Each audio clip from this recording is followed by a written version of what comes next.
YouTube channel. Today I'm going to share my insights and shed light on the book Shiva to Shankara written by Devdutt Pattanaik. So, before we delve into the intricacies of the book, let us know a little about DP. Devdutt Pattanaik is a mythologist and writer from Mumbai. He writes on mythology, the study of cultural truths through stories, symbols, signs, and rituals.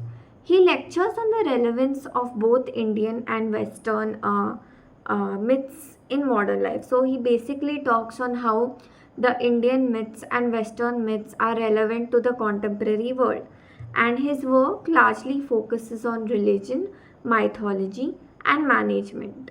He has authored and illustrated over 50 books, including the likes of ABC of Hinduism, Bahubali 63 Insights into Jainism, and Yoga Mythology 64 Asanas and their stories.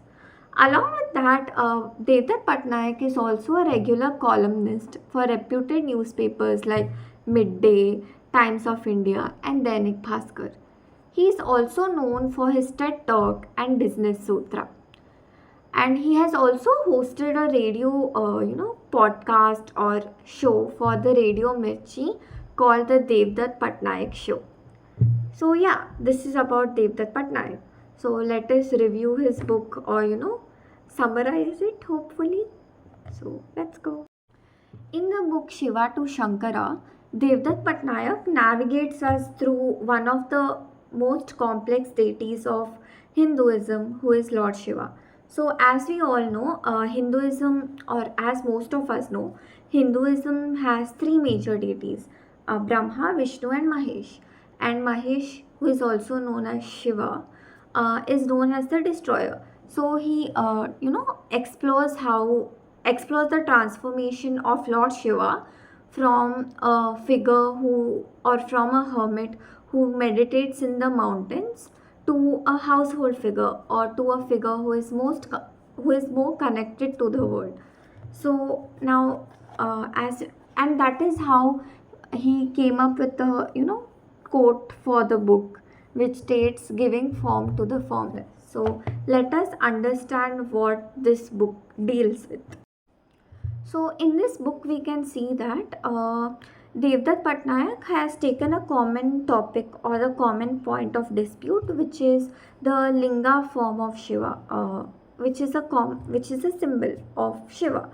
So what we can see is that Devdutt Pattanaik has categorized the interpreters of this symbol into two sets. One set who views this symbol as a sexual concept or attaches a sexual meaning to the symbol, whereas the other set who is trying to erase the meaning of this symbol entirely. So what he is doing is, instead of taking any sides, he is trying to understand the deeper significance of this formless absolute and of this symbol. So in this book, Devdutt Pattanaik, he has included notable and well-known stories in Shiva's life, such as the churning of the ocean, known as the Samudra Manthan. Then we have the birth of Ganesha, and the most important one, Ardhanarishwara. So the core theme of the book is the role of Shakti, who is the feminine divine energy. So what role this book shows us, what role Shakti plays in Shiva's life. So as I mentioned in the start of the video, when Shiva is in his Shankara form, when he is detached from the worldly matters, that is when the world is balanced by Shakti's involvement. So through Shiva's relationship with Parvati, who is an embodiment of Shakti, Shiva becomes Shankara, who is a more compassionate and a more engaged being. The one thing I really admired about this book is how the author portrays the evolution of Hindu mythology or the Sanatana Dharma. So, Patnaik he is arguing that the transformation of Shiva it is also reflecting a shift in the societal values. So as the society moved from focusing on asceticism to embracing the worldly matters, to embracing the worldly life, the image of Shiva shifted as well. So he is portrayed being transformed from you know Shiva to Shankara, a hermit to a more worldly man, to a man who is more of a you know more connected to the world, or more of a household figure, as I said earlier. So, to conclude, what I would like to say is that the writer has portrayed the story in such an in an extremely easy manner, in a way that is extremely easy to understand, even for those who are unfamiliar with Hinduism. And he has included a lot of symbolism, which makes it easier for people to understand what the author is trying to convey. And Patnaik has also not showcased any extreme viewpoints. He has provided a balanced perspective of the concept he has written about.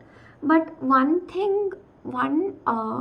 you know drawback of this book, one drawback you could say it as, of this book is that it has a very limited scope. Like, it focuses only on a few aspects of Shiva, whereas what I know about Shiva is that he has multifaceted dimensions.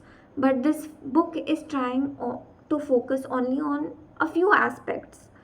But it is understandable, as the author does not want to overload the reader with the information. So overall, Shiva and Shankara, it offers a valuable window to the rich tapestry of Hindu mythology, and it is a thought provoking book. And it this book, for me, it has encouraged me to see the transformation of Shiva, not just as a story, but also in the sense of the nature of the reality. And that and it has showed me the it portrays, or it broadcasts the importance of balance, and also of the power of relationships. So yeah, that is it for the video today. Thank you so much. Hope you liked the review. Bye.